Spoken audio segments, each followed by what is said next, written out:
Good afternoon, everyone, and welcome to today's virtual program.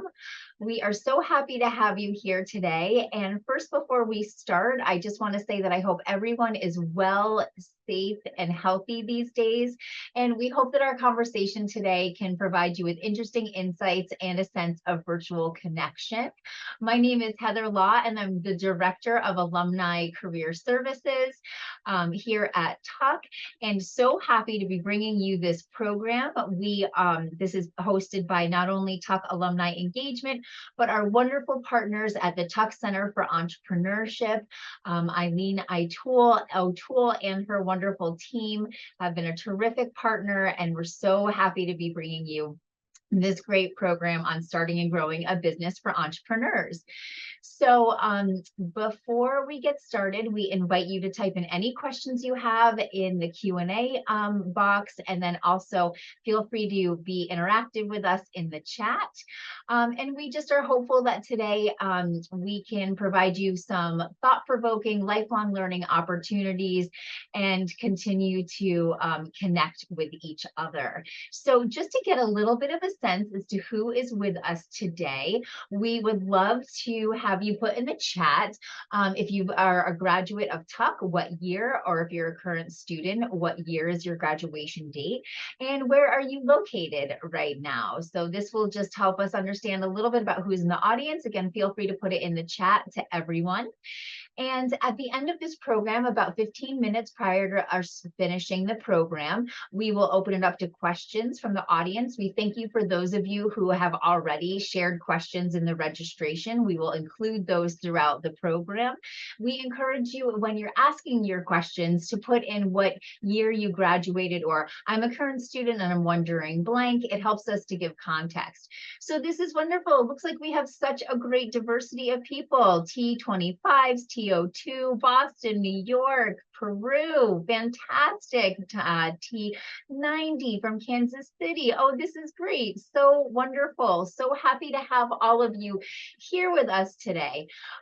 So with that, I am so excited to bring on our wonderful guests today. We have three terrific Tuck alumni. We have Sarah Bell, who is a T’14, and she is the co-founder and COO for Spring Mulberry, which is a CPG brand that explores the world of sweet beyond sugar, starting with a line of date-sweetened chocolate bars. We have George Cook, who is a T’17 and is the co-founder and CEO of Honeycomb Credit, which is a Pittsburgh-based VC-backed loan crowdfunding website that allows locally owned small businesses to borrow expansion loans from their own loyal customers and fans. And we have Shefali Shah, who is a T’09 and is the co-founder and former CCO of Upfront, a SaaS platform for government and early childhood education organizations. So we are so grateful to have you all here. I just want to also just put in a little bit of a plug that for those of you who enjoyed this conversation today, tomorrow at 4 o'clock, we are going to be connecting with other Tuck alumni on startup and entrepreneurship Tuck networking together. So it'll be great for you if you're interested in continuing this conversation in a networking virtual forum that takes place on Thursday, November 9th, which is tomorrow at 4 o'clock. We're going to be talking about all of the great things that our panelists have talked about today. So with that, I will stop sharing my screen. Welcome to the three of you. We are so happy to have you here with us today. We'd love to start by you just sharing a little bit about your personal journey. What inspired you to start your own business, and how did you get started on this entrepreneurial path? Shefali, why don't we start with you? Sure. Hi, everyone. So I am, as was mentioned, the former CCO and former co-founder of Upfront. My journey, it really evolved from having a career in marketing and sales, specifically in digital, and I had worked in organizations like Genentech and Epocrates, and most recently Google, and really wanted to, have something of my own. And so about, I think 3 or 4 years ago, I actually met my co-founder on a Facebook group for female entrepreneurs. She was looking for a co-founder with expertise in digital marketing and sales, and had an idea for a website that had a lot of similarities to clients that I had worked with. So her idea originally was to have a pricing transparency website, kind of like Kayak for things that you can't find prices for, one of which being childcare.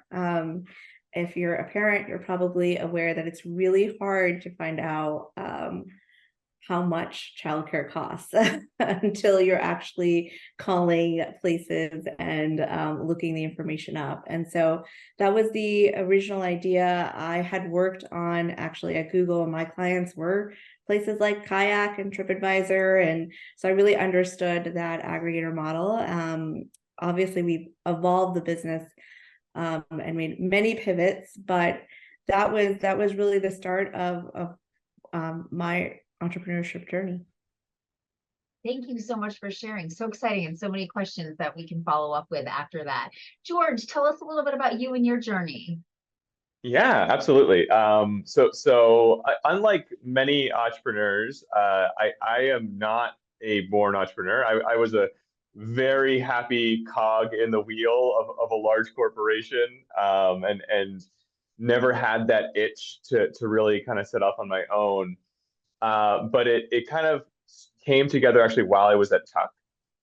So my background, my family has actually been running a small community bank in rural Appalachia for 130 years. I grew up in the family business. I was really passionate about commercial lending and working with business owners. Most of my career was at TransUnion and then a startup called Zest AI, where I was doing big data, credit analytics, basically consulting big banks on how to make faster, smarter lending decisions.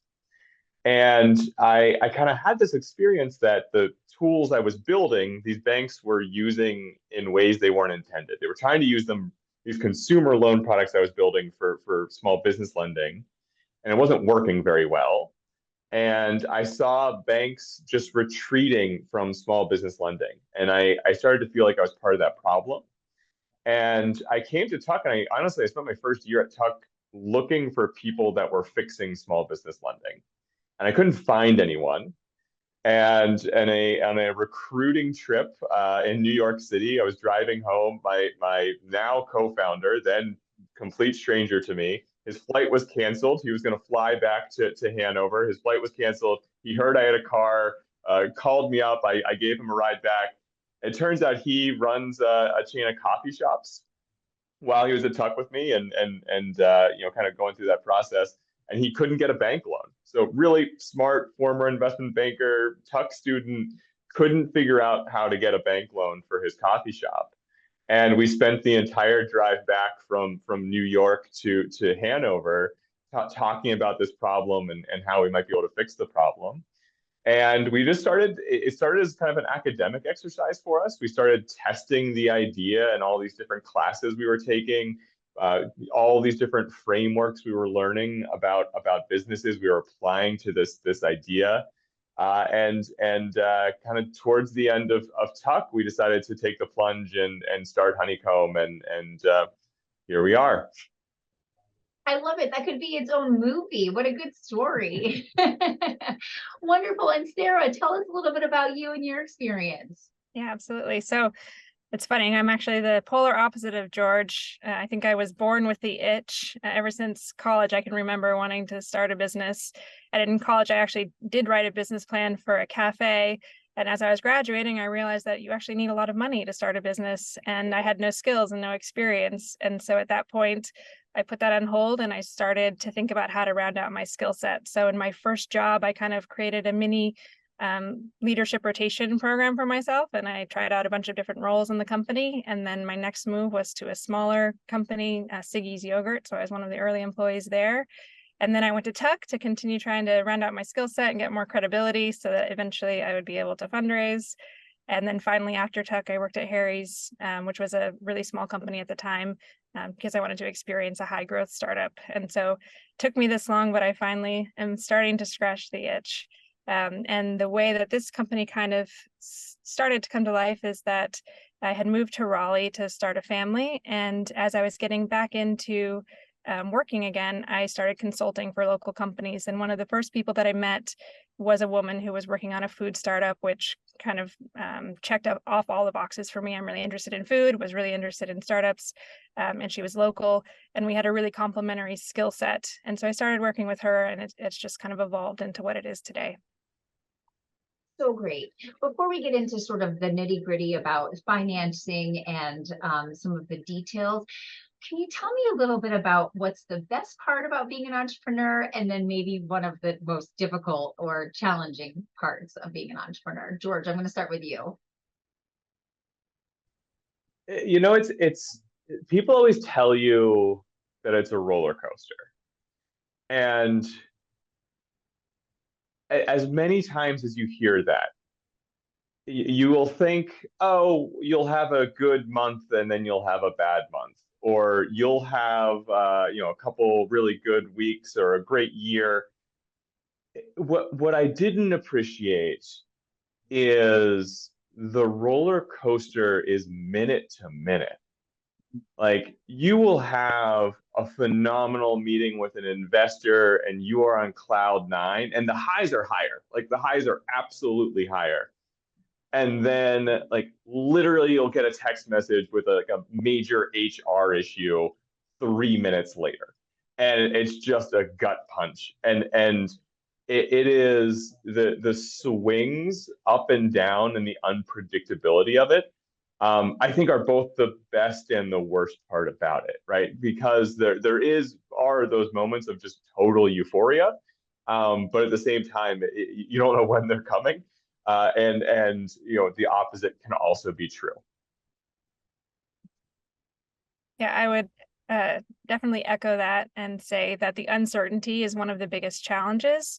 And it's also a wonderful part of it that you never know what's going to happen on the next day. But I also really love the flexibility that comes with kind of being my own boss. And I love feeling like all of the work that I do has a direct impact on the company. And so it's, the harder I work, the more successful we can be. And if I want to pull back, it's all kind of within my control, how hard I want to work, and how much I want that to directly impact the company. Yeah, I would say similar, I think, to what the other panelists were saying, like the joy that you feel when you have some sort of win, like whether it's a sale or a fundraise, like it's just multiplied by the fact that you really truly feel ownership over it, because it's your company, and you know every single thing that went into getting that, and it's really a feeling like no other. I think one of like the hardest parts, or one of the most annoying parts, is like you come into it kind of thinking you have a certain skill set, and like that's what you're gonna be doing, and like so much of your time is spent doing like everything else, right? It's HR, it's legal, it's fundraising, it's accounting, it's like all these things that if you didn't have to do, you could just focus on like really knocking out of the park of what you thought that you'd be working on. I think in every business, like you think like, oh, it's going to be all about my product. And it's like, yeah, I think my co-founder wishes that she could spend all of her time on product, but actually it's like responding to fundraising things and doing pitch competitions. And, for us, like figuring out how to write a contract and like getting it, run by a lawyer, and all of these things that you just wish you didn't have to spend all your time on. But when you're a startup, oftentimes, you don't have the resources or really the money to delegate to someone else. It's you. I joke that the most similar job as a startup CEO is a startup intern. Like, it's basically the same thing. Exactly. It's like very true. Totally. And to that point, so you mentioned this a little bit, Shefali, but what advice would you give aspiring entrepreneurs who are even trying to create a business plan? I mean, how did you guys decide? Was it an accelerator, pitch competitions? How did you even get into the ecosystem of knowing which way to go? If you guys have any thoughts about that, that would be helpful. I could say like you start leaning back into like the resources that you have, right? So I definitely like talk to people at Talk, anyone that would like, talk to me. I think my co-founder went to Stern, and I think similarly, we were just reaching out to like anyone and everybody that tangentially related at all to our business or the startup world. And so you start doing that, and you start hearing kind of, I think, you start seeing trends or similarities in the conversations that you're having, and you sort of pick up on like, okay, so this should be my next step. Like, I really need to formalize like how I think, for us, it was like, how are we going to monetize our product? It was like the biggest issue that we were running up against. We knew that it was a need, but we were like, but who's going to pay for it? And like, how does that translate into like revenue, and can we scale that? And so it's a lot of conversations, and it's just, it's a lot of talking to people. I have a co-founder that once said like the best piece of advice he ever got was, this is a role where you have to cash in every favor or request that you like ever have in your account. So like, you just have to be so emboldened to just ask, be like, I need that intro, I need that connection. Like, random people that you're like, oh, I haven't talked to them. It's like, doesn't matter. Like, you just got to ask and ask and ask. And that's really the only way that you're going to be able to kind of get what you need early on, especially.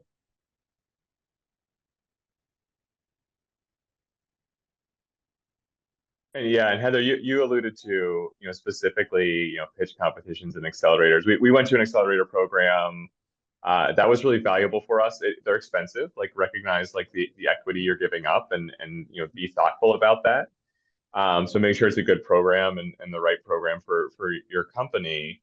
But I was a huge fan of pitch competitions. Like, I remember how like terrified I was at the initial pitch competitions, and that was just kind of second nature, right? Like the ability to speak confidently about the business and the business model, and handle rapid fire questions, and really get challenged on so many different dimensions of your business. Those pitch competitions can be so valuable just from an experience perspective, and there's just some really good, very affordable or free capital resources out there that come from some of those pitch competitions. Honeycomb is very much a social impact organization, and so we've benefited from hundreds of thousands of dollars in grant capital from pitch competitions. So it was a great way to, especially in the early days, to get the capital we needed, but also to really kind of challenge the business model and get smart people, poking holes in things. Yeah, and I would add, we did a couple of pitch competitions, and we ultimately got a grant from North Carolina, from an organization in North Carolina, which was super helpful. But we also talked to probably over 100 venture capitalists, and all of that work going into both those pitch competitions and presenting to investors, it poked holes, but it also just forced us to really think through our own model. And we iterated a lot during that time, just through this conversation. So it's helpful experience pitching, it's helpful experience public speaking, and it was really helpful for us just to refine our idea and make actual changes to the product and to the strategy through all of that. And eventually we got some money from this, so that was also very helpful. And so how did that continue for you? We got a few questions about how do you sort of scale and grow versus sort of that initial funding. How did you continue to evaluate and monetize and iterate as you go?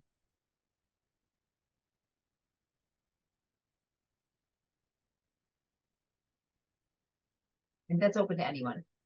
Yeah, I mean, maybe I'm not sure if I have a very useful answer, because I'd say we're still fairly early in our funding journey. So we got a grant. We were able to launch the company at all because my co-founder put forth some seed money that was able to get us to launch the product. And then we're kind of still in our seed round. We have an open safe note, so we're still raising against the safe note. And so once we close this, then I think the idea is to hit some milestones and then go into a Series A, but we haven't gone through that yet. So we're kind of figuring it out as we go. So I'll be curious to hear what the other panelists have to say about that. I know for us, like, we did a friends and family to kind of just initially get us started. And we were very conservative with that money. And, I think you'll hear differing advice. Like some people are just like, balls to the wall, like, let's just go for it and see what happens. And I think kind of took the opposite approach of being like there until we really knew how we wanted to pivot the business. But that was like a struggle, because that really did mean that we were kind of doing everything and like counting every penny and not really deciding like, should we hire a PR firm or should we not? Like, should we do this ourselves? Like, what's worth it? And that's what kind of led us to do Techstars. So we were part of the Baltimore Equitech Techstars program. And I mean, as George mentioned, these things can be very expensive. They take a lot of equity. And so you have to make a pretty big decision of whether or not like this is going to be worth it. And I think at that point, we really felt like after having so many conversations with VCs that we just like, we weren't even at the pre-seed level. Like the standards for fundraising have just like, they've gotten so high in the expectations that like your business is already, generating large amounts of revenue before, you can fundraise like a pre-seed. Like Series A can be something like a 10, I don't like, it's, the numbers don't even make sense anymore. The math isn't mathing, I guess. And so that's when, you start to look at some of these opportunities like a Techstars or a Y Combinator and say like, okay, like if maybe this would be the thing that will at least start to open those doors and kind of get us moving.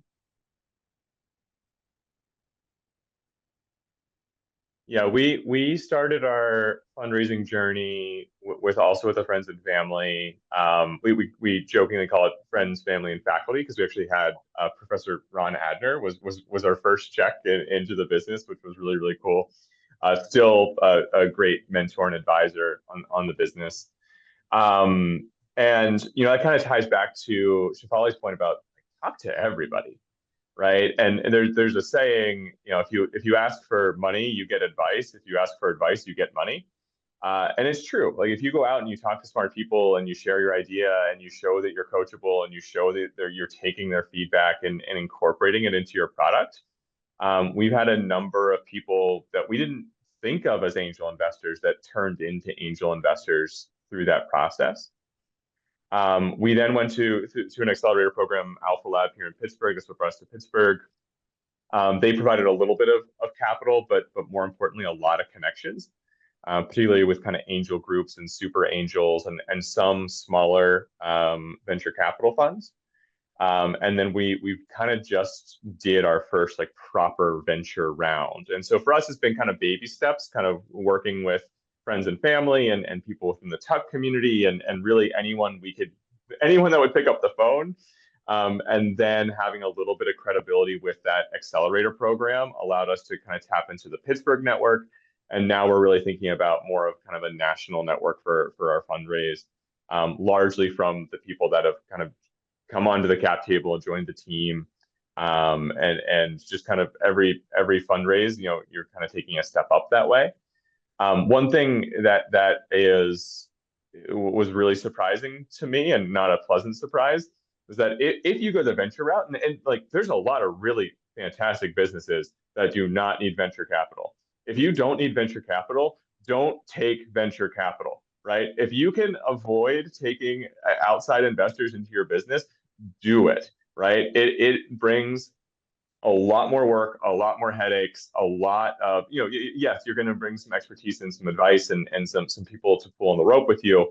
But you now have a boss. You have someone that even though it's your company, you're reporting to someone, right? And so just be really thoughtful about, is your company one that needs venture capital? And if you have a path not to do it, seriously think about that. And if you go down the venture path, understand that at no point do you ever stop fundraising. Right? There will be times when you're 100% fundraising and it is a full-time job, but at every moment you're going to be thinking about the next fundraise. It's always going to be perpetually on your mind. And so if you go down that venture path, just recognize that the hamster wheel doesn't end until there's an exit. To that point, George, and maybe Shefali, you could add to this too. Would you do it again with the accelerator, knowing what you know now and having that experience? And what's the benefit of doing sort of like a Techstars or yeah, one of those programs? Yeah, I can answer that. So we did two of them. So first we did there was an NYU one, and that's when I kind of learned the world of like, there is no shortage of accelerators or pitch competitions. Like if that's all you wanted to do, you could do that like literally every day. And I think with that one, it was a little tough because it was during COVID, and so it wasn't live. And so there was like this big build up to the pitch day, where all these investors were going to come, but they don't really come on Zoom. And so I felt like we invested a lot of time, and then I don't know if we really got what we would have liked to get back. Techstars was a very different beast, in the sense that it's obviously like a very established, has a pedigree name.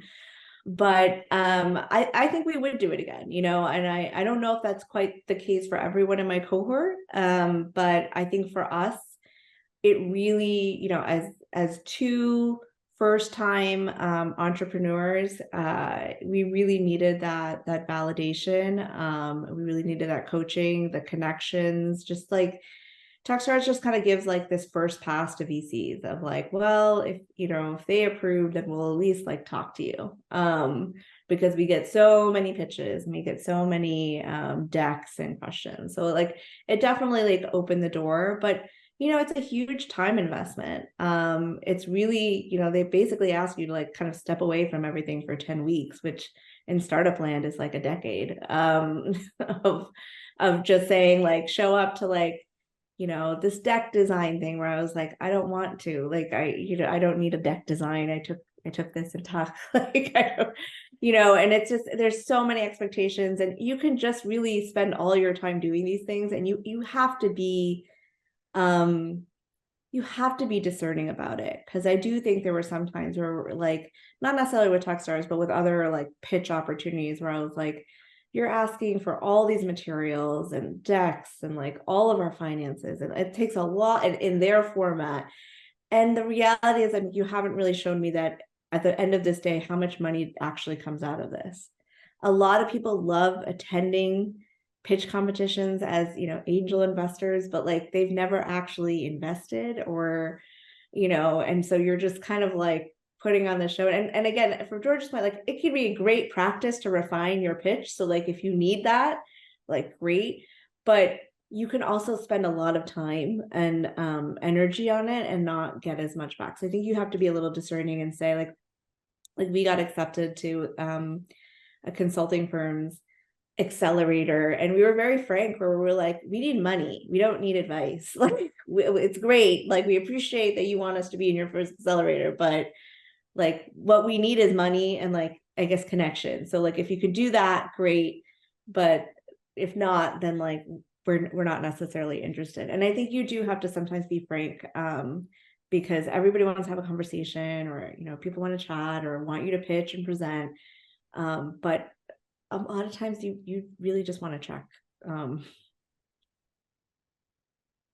Yeah, totally agree. I think in terms of would I do it again, like going back as a first-time founder, 100%.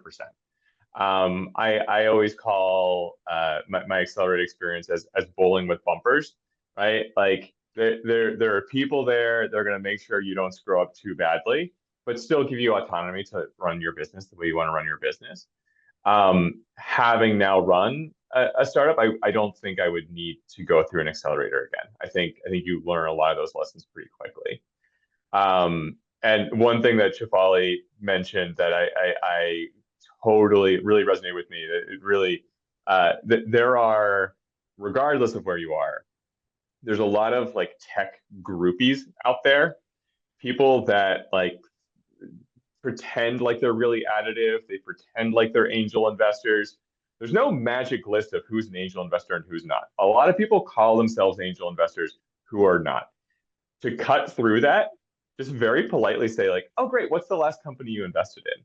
Oh, great, when did you make that investment? Right? Because there's a lot of people who are going to drag you along, pretend like they're going to invest in your company, and you can weed out a lot of them by just pushing back, like, okay, do you actually write checks or not? I just want to quickly make, oh, sorry. No, go ahead.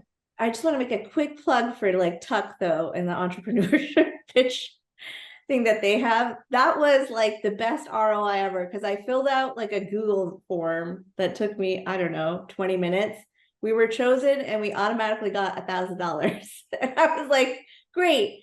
And then, you know, we pitched and we, you know, we're not in the finals, but I was like, that was easy peasy, like, great, awesome. Like, I'll take that $1,000 and like put it in my ad account. Like, it was wonderful. And so like stuff like that is great. They're not all, you know, I guess like time sucks.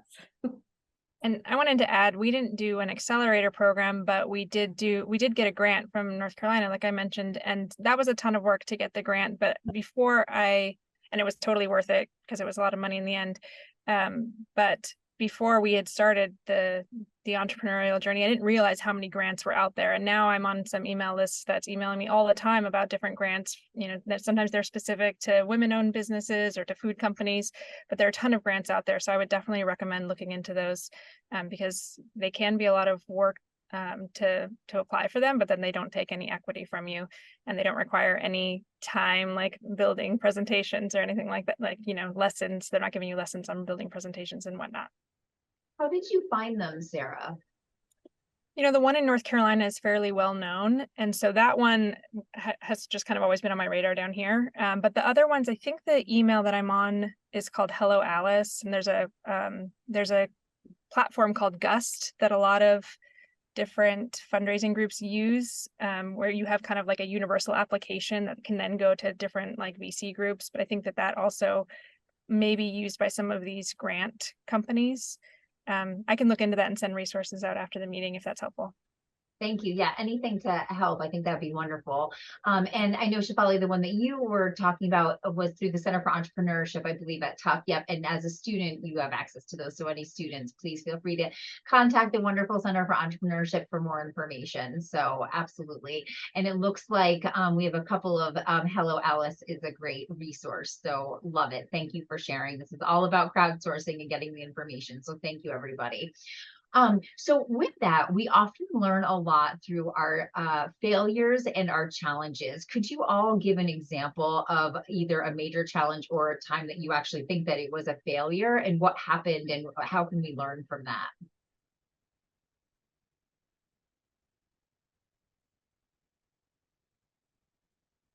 George, Sarah, anyone want to go first? I could go first. One of our early challenges was with our products. So we currently sell 5 chocolate bars that you'll see on our website, but we actually launched with 2 other categories and 4 other products. And, you know, the early products they weren't quite hitting the mark in terms of taste and the cost, and they were very complicated to make. And so we ended up having to kill 4 of the products, and then we took the last 2 were chocolate bars, and we kind of iterated on them to become what they are today. And so it was challenging to kind of make the decision to let those go and just focus on the products that were working. But we got lucky in that early on, we had invested very little in making those products. We had ordered kind of the smallest amount possible, and we were able to sell through what we had. And then, you know, we kind of broke even on that early exploration, and then you just had to make the call to move on and focus on what was going to be successful. And I think that happens. I mean, I think that happens a lot in startups where you kind of have to be really, you know, like prioritize what's working and cut what's not working and make those decisions quickly and not, you know, not waste time on something that's not working. Sarah, did you do a lot of testing the market ahead of time? And we hear that a lot. And then how did you know when you were ready to even launch to begin with? We did testing like with our friends and neighbors of the products for like taste and whatnot, but we really felt like at the time the mission of the company was to provide gift boxes, and we really felt like we needed to have a wide assortment to be able to deliver on that mission. And we felt like part of the value prop was it being like a direct to consumer mail order product with a beautiful brand. So we kind of felt like in order to really test the full experience, we needed to launch all of these products. So once we kind of felt like they were good enough, we launched, and like I said, we ordered the smallest amount we could to try and do this initial test and test it like a real, like people really had to pay for it. They really had to order it online, not just at a farmer's market, that sort of thing. And that was about a 3-month test that we did. And we just sold through that initial inventory. And then we kind of put the whole company on hold, or we stopped selling for about 6 months to kind of revamp the products, revamp the brand. And then we relaunched in March of 2022. And we've been going since then. No plans to put anything on hold again. But that was a really useful, like, let's just try this, see what the response is, learn, take a moment to digest everything. And that's also when we were pitching to investors. And so we got a lot of feedback from them as well, and just took a pause to regroup.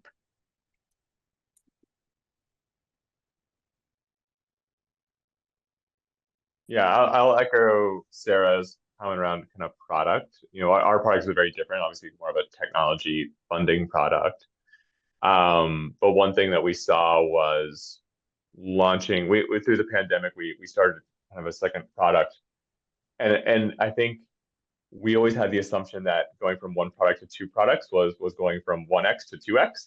It turns out it was something much closer to x squared, right? And so the more products you add, the more complicated the thing becomes. Like things get exponentially more challenging, much faster than you would expect. In terms of kind of other lessons learned, for me, one of the big things that I've had some struggles with was hiring, and specifically, I mean, I think there are roles that any founder just doesn't like to do, and I think there's an instinct to get that off your plate as quickly as possible. And so for me, like, I am not a salesperson. I'm just like, I'm really bad at it. I don't enjoy it. And my instinct, therefore, was always like, I can hire someone who's better at selling Honeycomb than I am. And so I tried to scale a sales process faster than it was ready to scale. And I kind of gave up control of that critically important piece of the business too early. We made some bad hiring decisions, and we had to like walk those back. And it was expensive, both in time and treasure, but also just emotionally. A lot of, whenever you make a bad hire, or when you hire into a role that's not ready to be hired yet, like that's hard for everyone involved. And so, I think that the big lesson for me was never to make a hire unless I know what goes into that role, like what can make someone successful in a position. And I plan to always hire people that are better than me at that thing.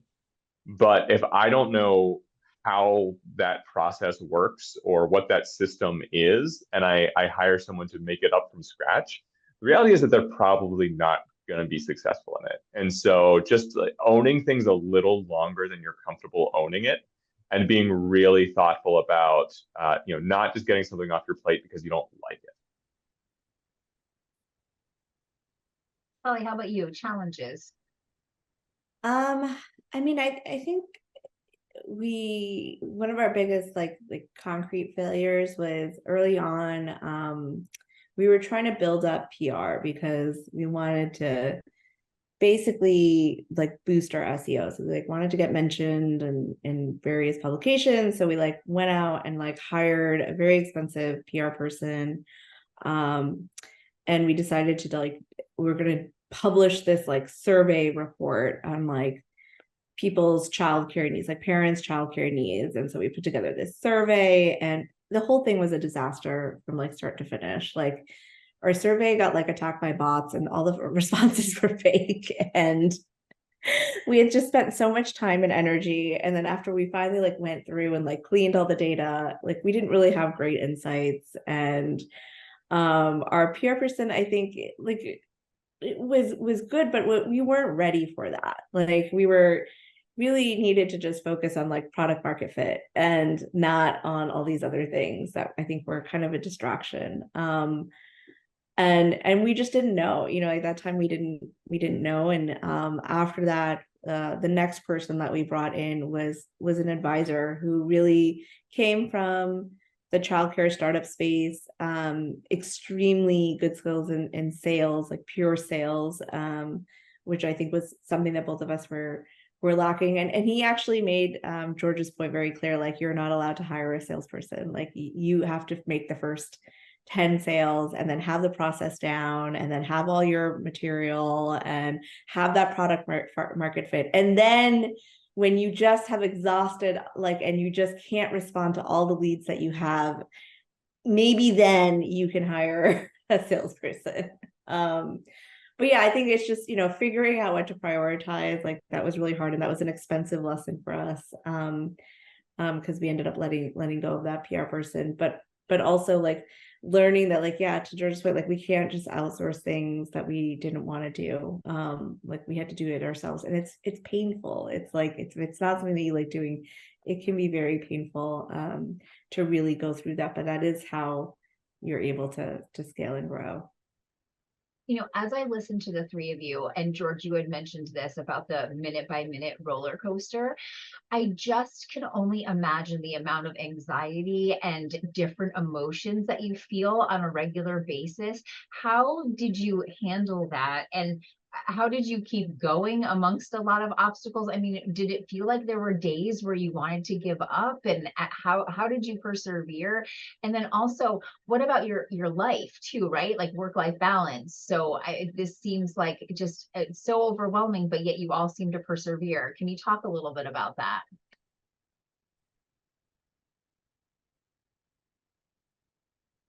I mean, I I'll think let you know when I figure it out. yeah. Very fair, very fair.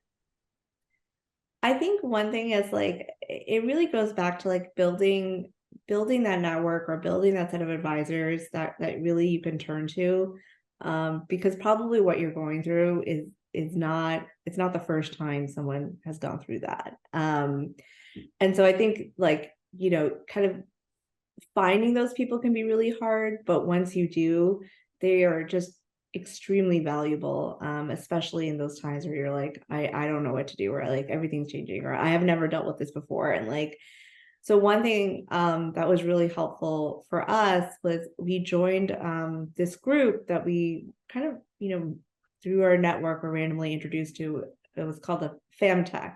So at about 4 years ago, FamTech became like a new category in VC where people were like, hey, parents spend money, and like there are startups in this that we could do. And so it was like this amazing, it was basically a Slack group of all the founders of like Motherly and Love Every and Bobby, and I think any product related to family that you can think of was like in that group. And it was like 90% women, and like obviously like 90% like moms. And they were there for everything. I mean, you could be like, has anyone talked to this investor before? Or you could be like, my kid's not sleeping. Like it could be anything. And there was someone in there to have an answer for it. And that group was just, I think, instrumental. So I think just finding that core and group that you can really lean on and trust. And again, it does take a little bit of time, but it's out there. Like there are people, I think founders like love connecting with other startup founders. So we're all struggling, and it can be very isolating. So I think finding that group is extremely helpful and can kind of get you through all of it. Just to add to that, I was working with a tech alum who was starting his own company, and there didn't exist sort of a group that you're describing. So he created it himself. So, I mean, yeah, don't hesitate to create what you need, right? And then I would add, we don't exactly have a group like that down here either, but I have found my partner in business, my co-founder, to be kind of serve that need. Like whenever she's stressed out, I'm not stressed, and whenever I'm stressed, she's stressed. So we really lean on each other, and I don't think I could have this company alone. Like she's crucial for her skill set, but also for the emotional support. And then the other thing I wanted to mention about managing stress was kind of related to taking risks. And I think it's been so important for us to really know when we are trying something out for the first time and we're doing something that we don't know how it's going to work out, to try and just bite off the tiniest amount and like dip our toe into the water, test it, see how it works, learn, and then build it from there, but not to take major risks. So like the early beta launch that we did is an example of that, like just launch, ordering the smallest amount, even though it was expensive, selling through it, learning, and then changing quickly. And so I think whenever we're making a big risk, we kind of know like this is the amount of money that we're putting on the line, and we're comfortable losing it. We're comfortable knowing that this is for a test and that we're going to learn from it and build from there, but not investing more than we're comfortable putting at risk. Yeah, I'd really echo the find a cohort of founders.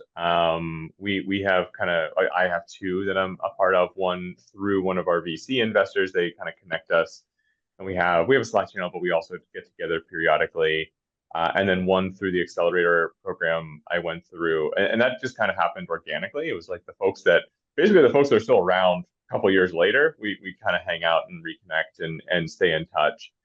And that's been really helpful. Also, my co-founder, he's not full-time in the business, but he's like the one person that I feel like I can share everything with, the good, bad, and the ugly. And he's close enough to the business that he doesn't miss a beat. Like he's caught up, and I can get in the weeds and he'll get it. But he's far enough away from it because he's not day to day that he has this like level-headed clarity about it.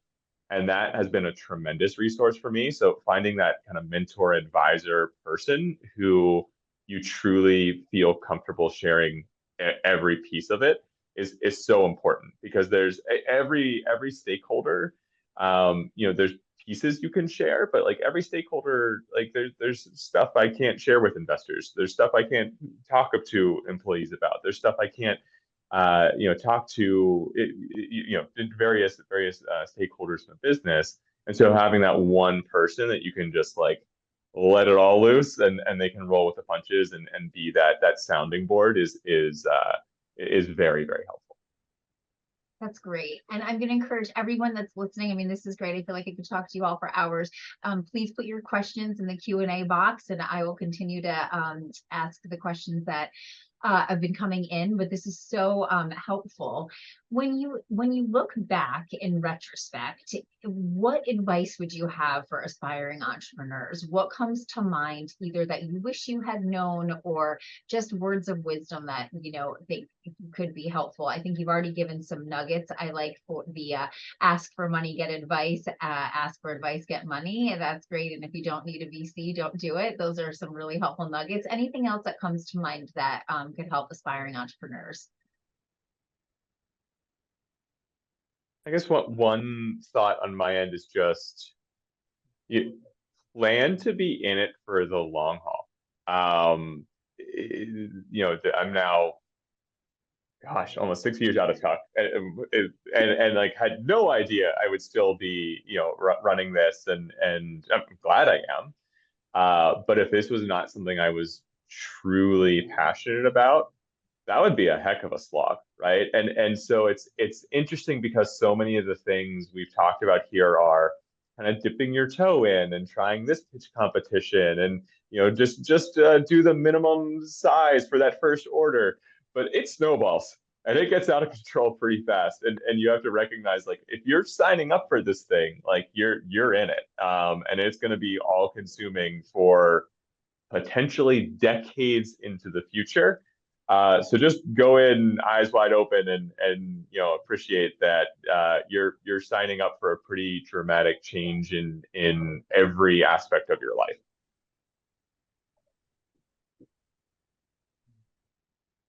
I think to that point about, not having to take VC money, I think it's like really easy to be distracted by like the razzle dazzle of like someone raising an enormous amount of money and like doing XYZ and like feeling like you're not hitting those, that's a milestone, and like that shouldn't be your milestone. Your milestone should really be like what your business is and like your own sales and like how are you progressing, and the fundraising is like a part of that. And I think there's just like this feeling of like I need to have this big name VC and I need to like be able to say I got $2 million check, and like really the best businesses are ones that like just wait as long as possible to take money, like they are truly they're able to scale and grow at the rate that is best for them. They're able to really work out like so many kinks because, George mentioned this earlier on, like once you accept a large check, like you're beholden to the growth rates that firm expects, whether or not your business is ready for it, and whether or not you feel that your business is ready for it. So really being sensitive to that, and I think just trying to, maybe only saying like maybe we're just going to do like a bridge round, like just a small amount just to kind of get us through, because the longer we can hold out, kind of, the better off you can be. And that's where, like, to Sarah's point, like all these grants, that there's so many grants that people don't take advantage of and that are out there, and like if you can just subside off of that, I think one of the most successful startups in my cohort, like that founder has like literally given away like nothing. Like she's like so held, and she still wins these pitch competitions because her story is so amazing. And like, I mean, her investors include Beyonce and like Pharrell, and she's still holding out and saying like, no, I'm not going to take your money. I'm still going to like take this grant, or like anyone that's really willing to just like give me office space. Like,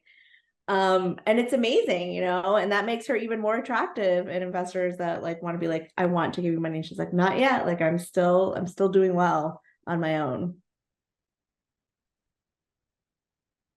And the piece of advice that I would share with aspiring entrepreneurs is trusting yourself and trusting your instincts. I think before this journey, I didn't appreciate how much conflicting advice we would get from, we talked to so many investors and people about our idea, and, people will say polar opposite things. And at some point, like, you have to decide what's right for you and what's right for your business, and be confident in what you're choosing, and follow what you feel is right, not just kind of what the last investor has told you. That's such great advice.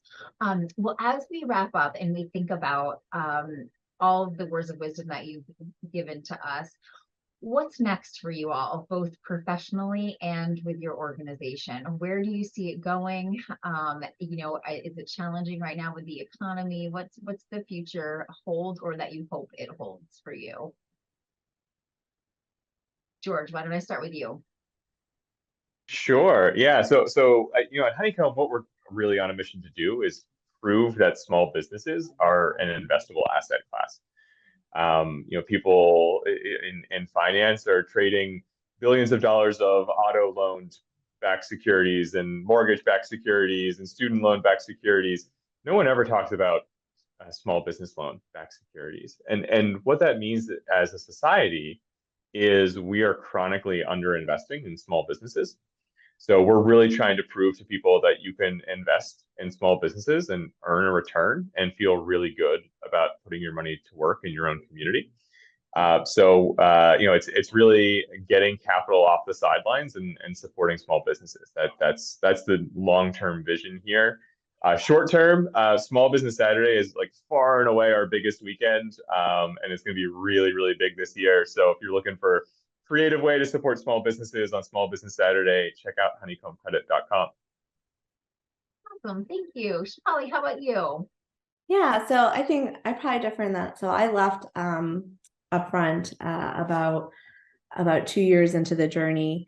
And that was because for me, once we sort of pivoted to focus from a consumer facing business to a SaaS platform that was for government agencies, I just felt like my heart wasn't like in the business. Like I believed in it, but it wasn't really, to George's point, like I wasn't ready to like show up and do that every day for the next 10 years. And so I've since moved on. In terms of like the business, it's thriving.